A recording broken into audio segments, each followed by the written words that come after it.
Très bien. Bonsoir. Chodesh Tov.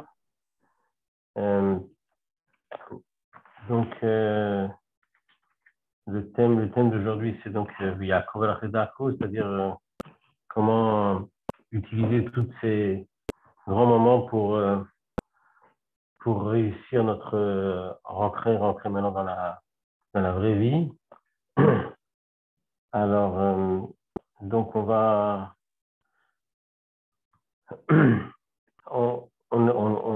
vient de sortir d'une période de Chagim. Ces Chagim, c'est une grande richesse. Elles se sont succédées à un rythme incroyable. Là, on est encore tout étonné de savoir que depuis Shabbat Bereshit, on a 7 jours sans Yom Tov, sans Shabbat, sans Yom Tov. On était tellement habitués de passer comme ça de Yom Tov à Shabbat, de Shabbat à Yom Tov. On était comme ça dans la Gdusha permanente. Sans compter les Chol HaMoed, qui étaient aussi des jours où il y a cette Teshuvah. Et donc, on est encore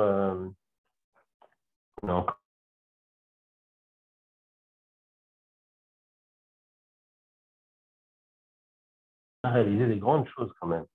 On pense à notre Rosh Hashanah, on pense que Rosh Hashanah, c'est un beau Rosh Hashanah. On a fait de belles filotes, on a dit des Teilim, on a fait des médecins, on a écouté le chauffard, on a fait entendre le chauffard. On a eu des jours où on a pu complètement changer le passé dans un présent lumineux. C'est des Teshuvah. Ensuite, il y a eu ce grand retrouvaille de Yom Kippour, ce moment où on est comme des malachim, où on est unis et complètement une seule chose avec Akadosh Baruch Hu. Et ensuite, on est passé aux réjouissances, c'est-à-dire à la célébration de tout ça. Dans la fête de Sukkot, on a profité pour renforcer et créer un lien entre nous dans toutes nos différences. C'est par les quatre espaces à l'intérieur de la Soukha, qui elle-même est un espace magique, un espace où se trouve la Kifin de Bina, un espace incroyable. Et après, donc, on est arrivé à Shmini Atzeret, Simchat Torah, où on est devenu une seule chose avec la sagesse divine. Et c'est ce qu'on a réalisé ce mois-ci, avec une succession très rapide d'événements. Et, et maintenant, voilà, une fois que tout ça est passé, alors, et qu'est-ce qui se passe maintenant? Eh bien, il se passe maintenant que demain, il faut mettre le réveil à l'heure pour pouvoir se lever tôt à la tfila, on va prendre le métro et on va aller au bureau, on va aller à l'atelier, on va aller dans notre activité, dans nos activités du quotidien, avec entouré de personnes juives ou non juives, mais dont les préoccupations spirituelles ne sont pas du tout des priorités. Et nous aussi, on va courir après des choses qui ne sont pas des préoccupations spirituelles a priori. Et donc, voilà, donc c'est un peu dur à encaisser de passer comme ça d'un niveau aussi vertigineux qui était messianique, parce que après tous ces jours de fête, on avait vraiment l'impression qu'on était prêt, quoi. Voilà. Le peuple juif, il est bon, c'est un bon peuple, il est magnifique, ma chère de venir. Et tout d'un coup, maintenant, on rentre complètement dans le quotidien, et là, la Torah nous dit Yaakov el-Achedarko. Yaakov el-Achedarko, donc, ça peut s'interpréter d'une manière basique, d'une manière plus élaborée.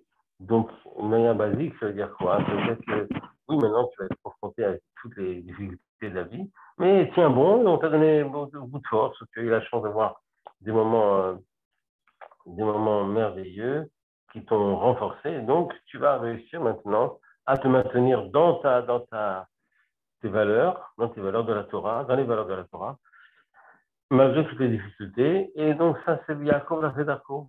Tu es Yaakov. Yaakov, c'est un niveau qui est, on va dire, le niveau basique. Vous savez que le peuple juif s'appelle de différentes manières. On peut appeler Yaakov, on peut appeler Israël, c'est beaucoup plus haut. Yeshurun encore. En tout cas, le nom de Yaakov, c'est le nom le plus basique pour désigner le peuple juif. Et tu es Yaakov, et tu es Oler Sedako, et donc maintenant tu vas, voilà, tu n'as pas le choix d'avancer, et sache que c'est ton chemin, et que tu as la possibilité de réussir. Non, ça, c'est la première lecture de Yaakov Sedako. Il y a une lecture maintenant plus chassidique, où on va te dire que justement, parce que tu es Prinat Yaakov, d'accord, et tout ce que le Trinat Yaakov inclus, alors tu vas Oler, c'est d'accord, Oler, la Lechet, vous savez que avancer, c'est toujours se trouver dans un endroit, un nouvel endroit.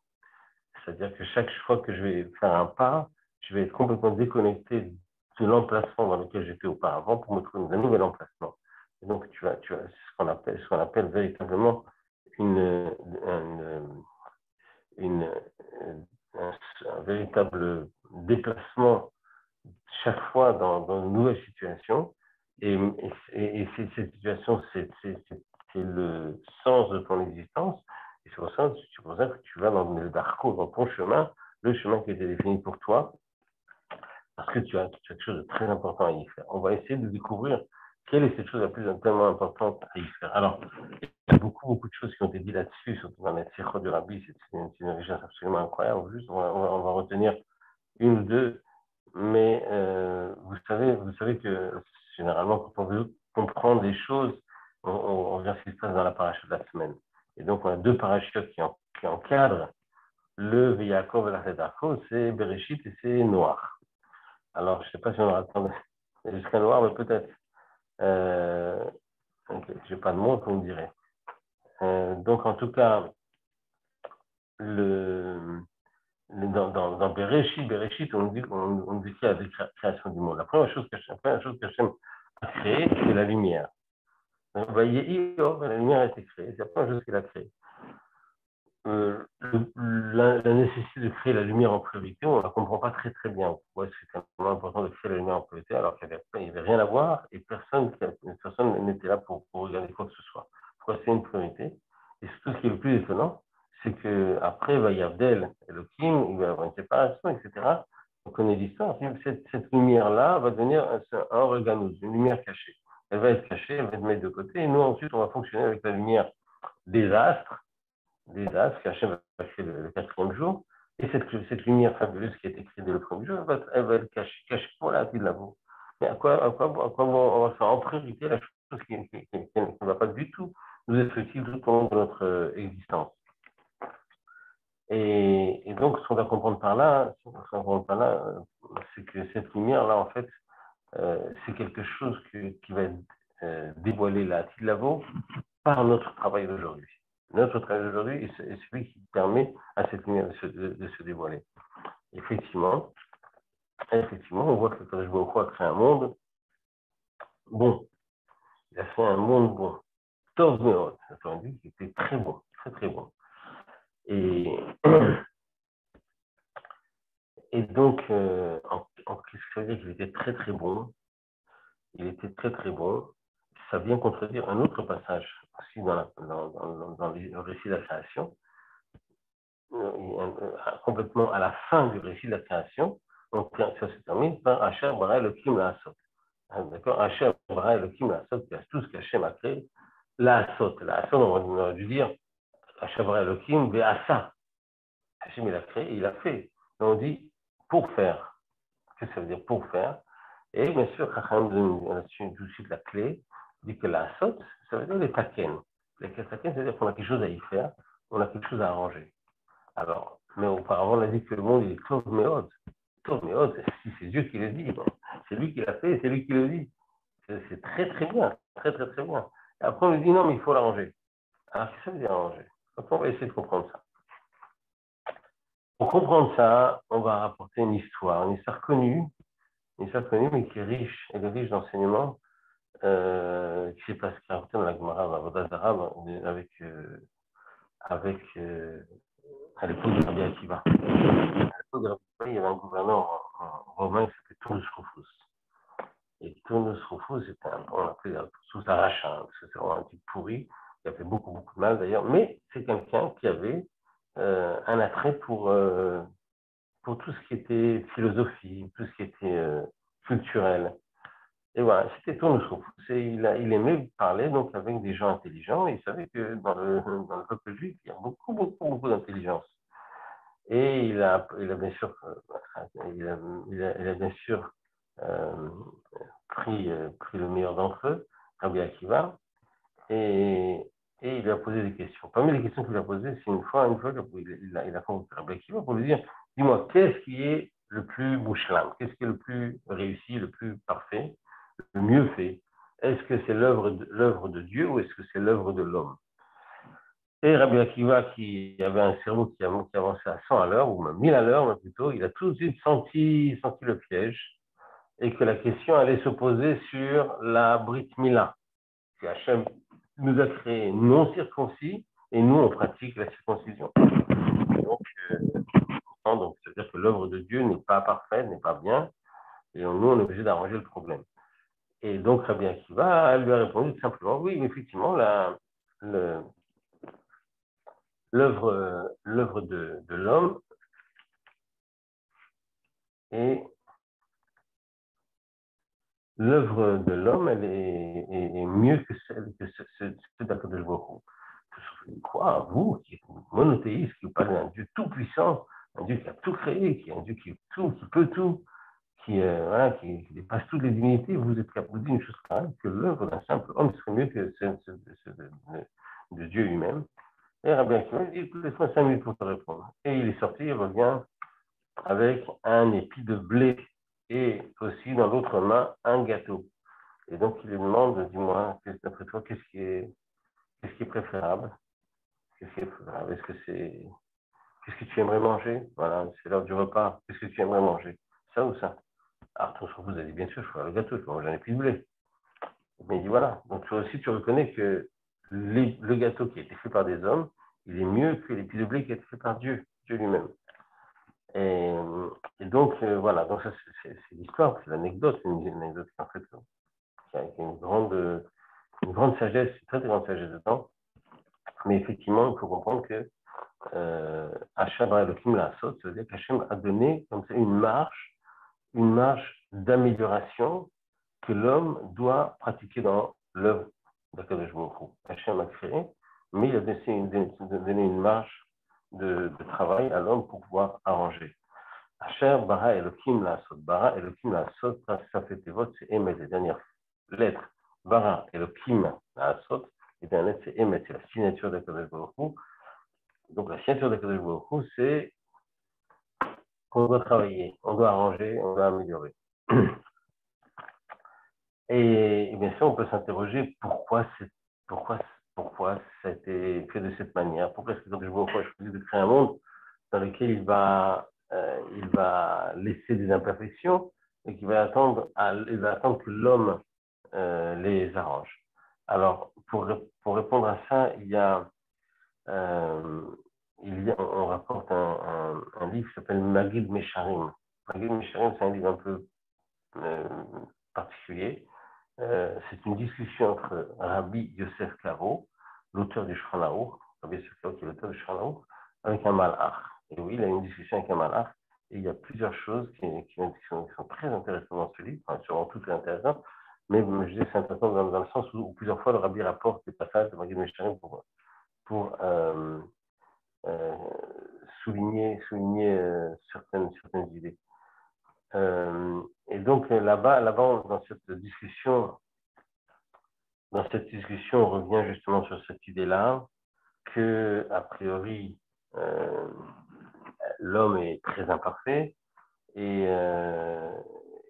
pourtant c'est à lui d'amener la perfection à l'œuvre de la création de Akadosh Baruch Hu qui avait été créé a priori tov meod, parfaitement bien fait.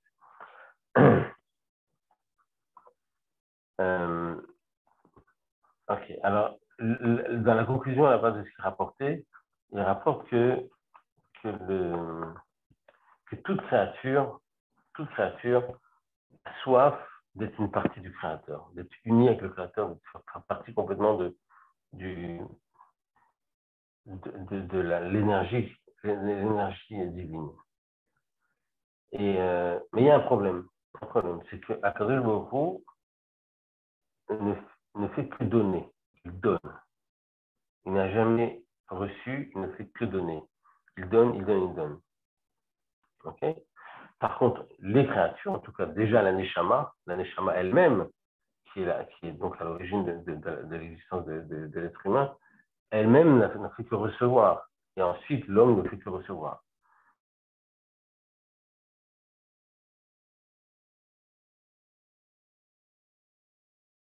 l'entité divine. Si l'entité divine, c'est justement de donner, et nous, on ne fait que recevoir. C'est pour ça, et ça c'est quelque chose qui est décrit dans le Zohar, dans un langage qui est assez simple. Il dit, c'est ce qu'on appelle Naama der Soufi, le pain de honte. Et quand quelqu'un, on lui donne tout et il n'a rien à faire pour pouvoir l'obtenir, à un moment il est gêné par ça. À un moment il est gêné. D'accord? Si par exemple, voilà, on est invité chez quelqu'un et on nous donne comme ça tout avec beaucoup de largesse, on a envie de débarrasser la table, on a envie de faire un peu la vaisselle, on a envie, je sais pas, on a envie de mériter, on a envie de donner, on a envie d'être quelqu'un qui a apporté quelque chose à son niveau. On va peut-être apporter quelque chose, on va peut-être apporter le dessert, on veut pas plus recevoir, c'est un peu honteux pour nous de ne plus recevoir. Et donc ça, c'est le sens de cette situation qu'Hachem a créée, que l'homme a aussi quelque chose à faire. Hachem a créé un monde parfait, mais l'homme a aussi quelque chose à faire, pour ne pas que ce soit un pain de honte. Mais le Rabbi va plus loin encore dans l'explication. Il nous dit que justement, lorsqu'on dit que le monde est Tov Meod, ça veut dire qu'il a aussi laissé la place à l'homme d'apporter une perfection aux choses. C'est-à-dire, ouais, c'est en ça que le monde est Tov Meod. Le fait que l'homme doit amener un tikkun, le fait que l'homme doit améliorer, apporter une amélioration dans l'œuvre de la création, c'est ça qui est Tov Meod. C'est Bidiouk le bien absolu. Et ça, c'est vraiment quelque chose de très intéressant. Que l'homme, il lui a été donné la possibilité de donner, de créer, d'arranger, et ça fait que ça vient à un sens. Et donc, d'ailleurs, c'est très intéressant parce que dans la Torah, on nous raconte que la première chose qu'Adam Arishon a faite, la toute première chose qu'il a faite, c'est d'aller nommer les animaux. Il a nommé les animaux, il a fait les amener, il a dit, bon, on va reconnaître Dieu, il les a rassemblés, après il leur a donné un nom. Hachem lui a dit, nomme-les. Mais nommer, c'est un truc de gosse, ça. Voilà, je te baptise vache, chat, voilà, khatoul, para. C'est Sam inventer des noms pour donner à Hachem. Non, pas du tout.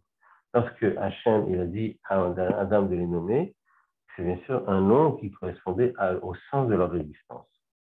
C'est aussi, par exemple, un animal qui s'appelle Arié, et dedans il y a Ira. Ira, c'est un animal, le lion est un animal qui fait peur, qui effraie. C'est pour ça d'ailleurs qu'il est le maître de tous les animaux, etc. Chaque nom est composé de lettres qui sont des petits véhicules qui apportent la vitalité spécifique de cet animal pour qu'il existe et qu'il puisse fonctionner selon le plan prévu. Parmi toutes les choses à nommer, il a fallu qu'il se nomme lui-même, et Adam Arishon a choisi de se nommer Adam. Pourquoi tu t'appelles Adam? Il vient de Midrash. Pourquoi tu as choisi de t'appeler Adam? Il dit parce que j'ai été créé à Adama. J'ai été créé de la terre. Et là, on est un petit peu étonné, parce que les créatures, elles ont été créées par rapport à leurs caractéristiques. D'accord? Ce serait quelque chose de très intéressant à analyser. En tout cas, c'est le sens de la nomination du nom qui a été choisi pour chacune des créatures, chacun des animaux. Maintenant, si l'homme s'appelle Adam, ce n'est pas sa caractéristique, c'est son origine. Voilà, il vient de la terre. Et puis en plus, ce n'est pas très glorieux. Il vient de la terre, il ne vient pas très loin, il ne vient pas du ciel, il vient de la terre. Et surtout qu'en fait, il ne vient pas que de la terre, il a aussi une Neshama, il vient de très très haut. Et c'est bien qu'il a choisi ce nom-là, Adam, parce qu'il vient de la terre. Mais là, ça revient encore une fois à la même idée. C'est qu'Adam, lui, l'homme, il a été créé comme la terre. C'est-à-dire quoi? La terre, elle ne paye pas de mine, comme on dit. La terre, elle est minéral. C'est quelque chose de minéral, d'accord? C'est quelque chose qui n'a pas de vie. Une plante, elle a une vie, elle a une couleur, elle a un développement. Un animal, il a des mouvements, il a des instincts, il a des capacités pour pouvoir se nourrir, etc., se défendre. Donc, le minéral n'a rien, il est là, c'est tout. Il n'a pas de caractéristiques intelligentes ou intéressantes. Mais la Terre, même si elle n'a pas toutes ces caractéristiques, elle a quand même une grande qualité, c'est que de la Terre ressort quelque chose de très grand, quelque chose de très très beau. C'est-à-dire que la Terre, elle va faire éclore euh, une richesse incroyable. On va mettre une graine dans la terre, on va avoir une pastèque comme ça, une pastèque, un arbre avec des fruits partout. Ok. Donc ça c'est la terre. Quand tu te demandes d'où il vient cet arbre, j'ai fouillé dans la terre, j'ai jamais vu un arbre. D'où il est sorti celui-là? La terre, elle a un pouvoir. La terre, elle a un pouvoir comme ça, biologique, de pouvoir faire développer, donner une certaine caractéristique, développer les caractéristiques minuscules qui se trouvent dans la graine. Et donc, voilà. C'est pour ça que Adam Rishon a choisi ce nom, Adam. Parce que c'est ça l'homme. L'homme, il a l'air d'être une petite créature comme ça, sans grande envergure, mais il a aussi la possibilité de faire éclore une richesse incroyable. Il y avait une histoire d'un quelqu'un raconte une histoire qui était en train de faire chez Rabbi, il avait vu les montagnes de lettres et il savait que chaque jour il y avait 3 sacs énormes de lettres qui venaient et c'était quelqu'un donc qui se permettait, c'était pas le chassid dans le sens habituel du terme, c'était un quelqu'un qui était assez proche et il s'est posé le premier, vous aurez dit mais Rabbi, comment est-ce que vous pouvez faire une chose pareille? Chacune des lettres, ça vous raconte un malheur. Quelqu'un qui est malade, quelqu'un qui a une sensibilité, qui a un problème de parnassa, quelqu'un qui n'a pas d'enfant, quelqu'un qui n'a pas de qui n'a pas de plus trouver son zivoud, etc. Et vous lisez ça toute la journée, enfin toute la journée, je ne sais pas si vous avez toute la journée pour ça, mais en tout cas de longues heures, et cela tous les jours, en quantité incroyable. Mais ça vous démoralise pas, le rabbi va répondre, attention, moi je vois dans tous ces manquements que les gens ont, des opportunités. Parce que si Hachem il a créé un manquement, c'est justement pour qu'il puisse être arranger, le combler. Et donc, chaque fois qu'une personne, vous voyez, la pire chose qu'on pourrait faire à quelqu'un, si on peut dire, pour un peu le démoraliser, ce serait de lui dire, tu ne sers à rien. Tu ne sers à rien, mais sur quoi tu sers? Voilà, il n'y a aucune utilité, ton existence n'a aucune utilité. Et ça, c'est quelque chose qui est la pire des ressentiments qu'on puisse lui appliquer. Et c'est ça que vient de nous dire la Torah. La Torah, justement, vient de dire que l'homme, c'est Adam, ça veut dire que lui, il ne paye pas de mine, mais en fait, il y a des choses magnifiques qui peuvent éclore de lui. Et justement, c'est le fait d'avoir un manque qui signifie à quel point on a une capacité de pouvoir arranger. Et ça, c'est notre grande richesse. C'est pour ça que je me dis qu'il est Tornod. En quoi Tornod? C'est demander à l'homme de réparer tous les manquements de cette création. Mais c'est ça qui est Tornod. C'est que je vais laisser la place, je vais laisser une place, je vais laisser aussi une mission. Et donc ça, c'est important. C'est important aussi de prendre conscience de notre responsabilité. Ça veut dire qu'Akadosh Baruch Hu, il nous a donné des chagim magnifiques en Tishri. Ces chagim-là, elles nous propulsent pour qu'on puisse s'attaquer à notre mission. Ah, c'est quoi notre mission? C'est d'arranger. Arranger quoi? Déjà nous-mêmes. Boren Fashot Rabot, Vecheschonan. Akadosh Baruch Hu, il a créé de nombreuses créatures avec des manquements. Okay, donc, justement, nous arranger nos manquements, on a tous des manquements, et ça, c'est déjà notre première ambition, et aussi d'arranger les manquements qu'il peut avoir chez quelqu'un, en étant conscient que c'est le kivun, c'est l'orientation première qui a été donnée à la création. Et c'est vraiment très important pour nous de toujours être conscient du vrai sens, de notre existence et de la Ashgara pratique qui nous a menés à telle ou telle situation. J'avais une histoire d'un journaliste, un grand journaliste américain, qui a souhaité rencontrer le rabbi. Et donc, Rav Groner a demandé au rabbi si c'était possible. Le rabbi a dit pas pour l'instant. Pas pour l'instant, fixe une date, mais pas immédiate. Et donc, 3 semaines après, il a un rendez-vous, il est rentré chez le rabbi. Et ce grand journaliste-là qui était directeur d'un journal très important, c'est un journal juif, mais un journaliste qui avait une très grande présence dans tous les États-Unis, et pas seulement chez les juifs, parce que c'est un journal qui traitait aussi des choses complètement universelles. Et donc, beaucoup de non-juifs aimaient beaucoup lire ce livre. Parce ce journal, parce qu'il y avait beaucoup d'articles très, très intéressants. Et donc, lui, ce journaliste, il était persuadé que le rabbi, avec tout son talent, il allait commencer à essayer de lui expliquer le magnifique travail de Lubavitch et des Shurim, et que c'est quelque chose que la presse, dont la presse doit parler. Et lui, il était persuadé que le rabbi allait, parce que c'est vrai que Lubavitch, c'est un vrai empire, et il était persuadé que le rabbi allait lui demander de s'en occuper, de faire de vrais articles là-dessus. Et pas du tout, pas du tout. Le rabbi n'a pas dit, ils ont parlé de tout et de rien, ils ont posé beaucoup de questions sur le journal. Et à un moment, le rabbi a dit, dites-moi, est-ce que votre journal, il est aussi distribué au Texas? Il dit oui, le Texas. Dans quelle ville? Ah, il est vraiment partout. Et il a cité au rabbi le nom d'un village au Texas où là-bas, il y a 2 juifs. Il y a 2 juifs, et c'est 2 juifs qui reçoivent le journal. Ok. Et donc le rabbi lui dit, est-ce que vous réalisez votre responsabilité? Il existe ici 2 juifs qui sont d'un petit village au Texas où il n'y a pas de judaïsme, il n'y a pas de synagogue, il n'y a pas de vie juive. Et toute leur vie est complètement détachée de la pratique ou de toute vie juive.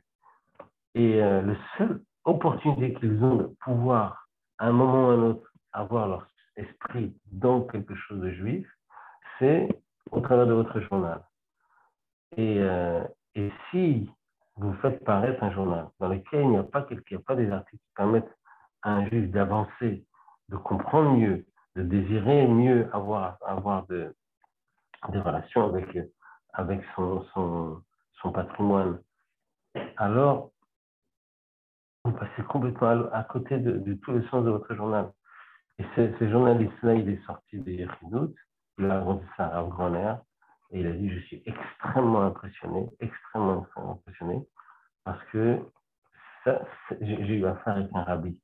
Je n'ai pas eu affaire avec un leader qui dirige une équipe, ou qui dirige une orientation, quelle qu'elle soit, mais j'ai eu affaire avec un rabbi qui, qui, qui touche à l'essentiel. L'essentiel, c'est 2 juifs qui se trouvent dans un petit village et tout ça. Et ça lui tient à cœur. Il m'a fait passer le message, et je suis conscient aujourd'hui de ma responsabilité. Voilà, donc ça c'est Yaakov al-Redarko, je sais pas comment il est, je peux vous montrer. Voilà. Ok, ça c'est Yaakov al-Redarko. C'est le Tzavasha, c'est l'ordre du jour maintenant, de savoir que on n'a pas juste des forces qui vont nous permettre de tenir le coup, on a des forces qui nous donnent un tremplin pour aller beaucoup, beaucoup plus haut, de réaliser, c'est le fait de dévoiler le Or Hadash, le Or Haganus, c'est le Or Hadash. Il y a un très, très beau mamar du Rabbi sur Bereshit, sur le premier Rashi. Le Rabbi nous montre vraiment comment ça, c'est vraiment le sens de tout. Le sens de tout, c'est même pas les mitzvot ou la Torah. Le sens de tout, c'est d'apporter le dévoilement du Or Ganouz à l'intérieur de Chod Bachir Chadaïou, dans tous les chemins. Connaître Akadosh Baruch Hu, ça veut dire apporter la Kedusha dans tous les éléments de notre vie. Ça va dans le sens de toute la création. Et c'est d'ailleurs pour ça que la Torah elle a commencé par Bereshit et non pas par Chodesh Hazayachem qui est une mitzvot. On aura l'occasion d'en parler un autre jour si vous voulez.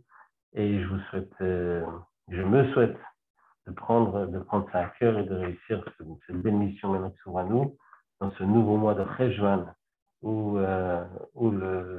on va être complètement détaché des Chagim, il n'y a pas de fête dans Cheshvan. Et le premier grand Yom Tov de Raïta, ce sera Sukkot. On est loin encore de Baruch Hashem chez les Chassidim. On a su mettre des Chagim là où même là où il n'y en avait pas. On va avoir Chav Cheshvan, on va avoir Chodesh Kislev, on va avoir Tet Yud Kislev, Yudet Kislev, Yudet Kislev, on va avoir Hanouka, etc., etc. Et tout ça sera l'occasion pour nous encore une fois